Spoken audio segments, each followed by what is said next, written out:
With modern roses, you have two main reasons to prune them, and a host of minor ones. Old English roses only flower once a year, so they can be pruned into shape after the flowering period. Modern roses flower repeatedly, and pruning off the spent flowers encourages this. Another good reason to prune roses is disease prevention and the general shape of your rose. A bush like this can create a tangled mass of stems into the middle, making it liable to pick up any airborne fungal diseases, which roses are prone to suffer from. Also, where two stems touch, they rub on each other, and that causes wounds where infection can take hold. In cold climates, it's best to prune roses in the spring. However, sometimes we have a very warm February, just like today, and roses grow quickly. I always prune out the new growth because surely frost will come, and having to remove dead wood because of frost nip is a much more difficult job. It's important you use a good pair of secateurs. Make sure they don't wobble or you'll get an easily infected cut. The handles must be strong and easy to get hold of, and they should be very sharp.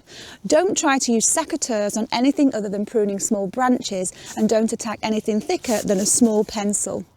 I'm here with Marguerite, who tends this lovely garden, and today she's going to show us how to prune the rose bush. So Marguerite, how do we go about it? Right, what we do, Susie, is first of all on the rose we see if there's any dead wood or anything diseased, and we remove that completely.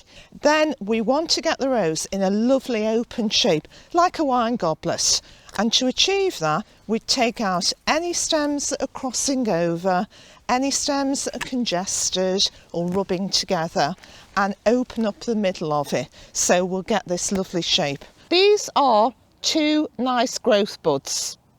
You need to cut about halfway down your rose, so I'm going to choose this bud. It's a nice outward facing bud, and you cut away from the bud so that the rain runs off and water doesn't collect in the cut.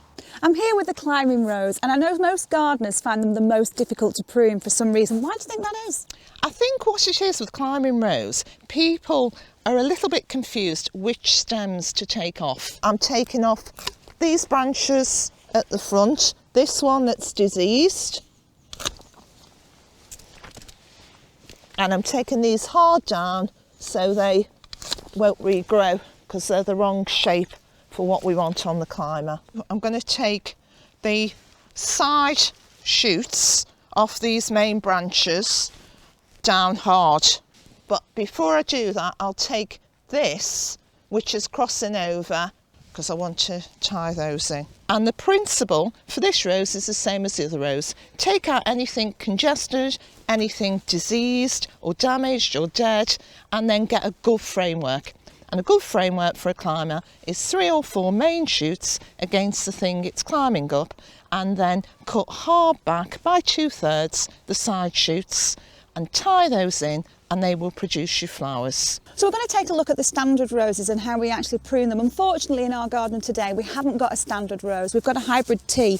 However, it's the same principle as your standard. So how would we go about pruning that? Right, a standard rose is lovely. You have a central stem, and then the rose rises, the crown above that, about 80 centimetres from the ground. They're my favourites. I love those. Yeah, beautiful. They look lovely in the garden. And the principle is the same as the shrub rose. You take out anything dead or damaged or disease, and you take out any crossing over, congested stems. Aim for that lovely goblet shape we looked at before.